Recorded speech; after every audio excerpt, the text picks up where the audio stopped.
Ini penting ya.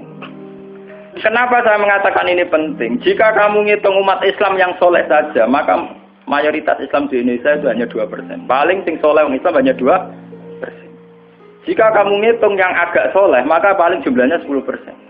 Coba kalau kamu hitung, pokoknya yang ber-KTP Islam, maka jumlah kita bisa 80%. Aku seneng darani Islam 2% apa 80%. Meskipun resiko 80% sing keramat tungkak, sing doli, Islam kabeh KTP-ne.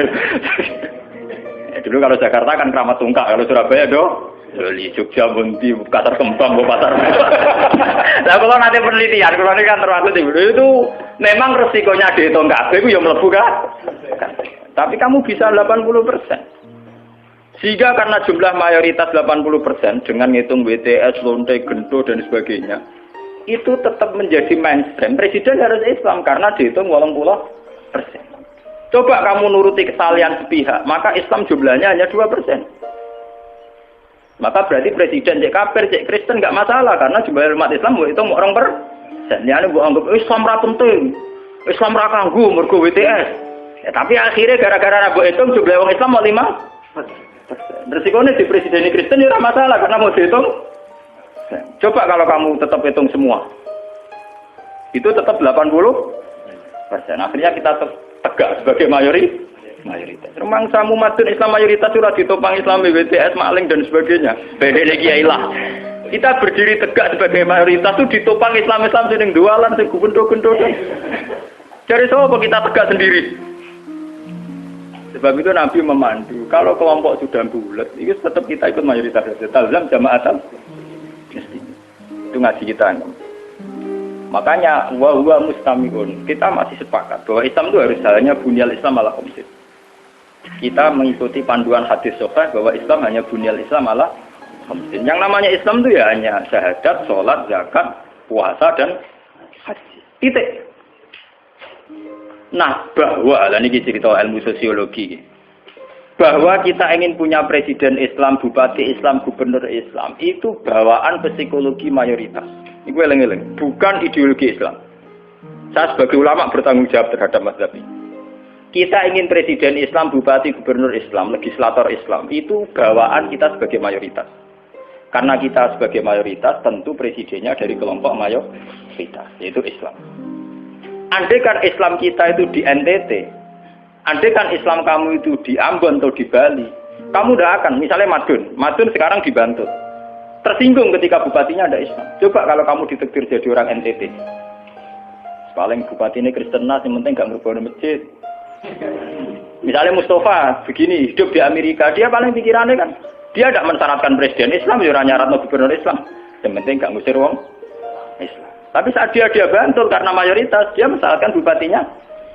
Itu bukti bahwa keinginan kita punya bupati gubernur Islam itu bawaan psikologi mayoritas, bukan bawaan ideologi Islam. Kalau Islam ya hanya bunyal Islam ala khamsin. Bangunan Islam ya hanya 5 itu. Bangunan iman ya hanya 6 itu. Paham ya? Nah, sama nggak usah teruskan. Kalau gitu partai politik Islam penting dan itu sensitif. Nah, takut ngono sensitif. Mau balik-balik ngaji ini sensitif. Senengane kok takut sing sensitif. Takut sing umum wae. Misalnya takut sing umum. Lah penake piye Gus wong Islam? Ya duwe uraan sithik-sithik, nak dosa di sepuro pangeran. Wong di duwe ora dosa to. Tapi mesti di sepuro pangeran.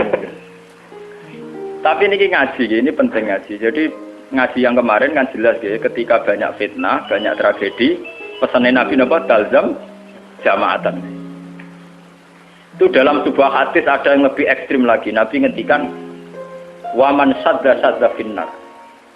Siapa yang ingin bikin kelompok sendiri, merasa benar sendiri, maka waman sadda finnar. Dia akan masuk neraka. Itu artinya pentingnya sebuah mayoritas. Karena mayoritas ini penting, kita akan ikut sesuai umumnya orang. Karena warahmati wasiat kullasya. Kalau kita ngaji secara tasawuf, ya warahmati wasiat kullasya. Kulo sering ngaji teng santri-santri. Kulo ada sing ngaji kulo nganti nangis. Kulo ceritani. Kulo niku ulama. Kulo sering numpak mobil pribadi, sering ngebis, ketemu preman, sering lunga dhewean. Tak ceritani. Kita ini sebagai mukmin kan meyakini warahmati wasiat kullasya. Rahmatnya Allah itu ada di mana-mana dan lewat siapa saja. Kalau kita misalnya jadi kiai, wah sementing ngurusi santri. Sekali lu ngodewean kecelakaan. Wong sing ning dalan-dalan rata-rata wong fasik. Sing sering memberi pertolongan dini nek ana kecelakaan ning dalan-dalan ya wong ning dalan-dalan. Ora ngarah Pak Kiai.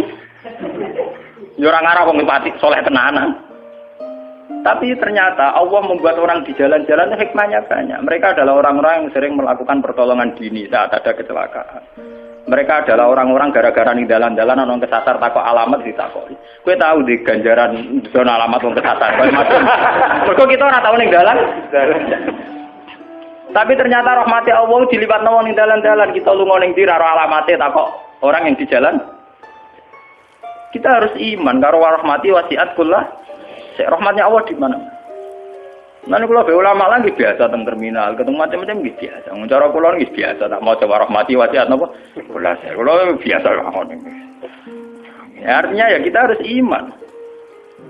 Dan saat kita meyakini mayoritas bahwa rahmatnya Allah Ta'ala itu mayoritas, Islam juga mayoritas, kita merasa saat di pondok ya kumpul wong Islam, saat di terminal kumpul wong Islam, ning dalan kumpul wong Islam. Coba kalau kamu pakai eksklusif, terminal begitu cabur, itu fasek kabeh.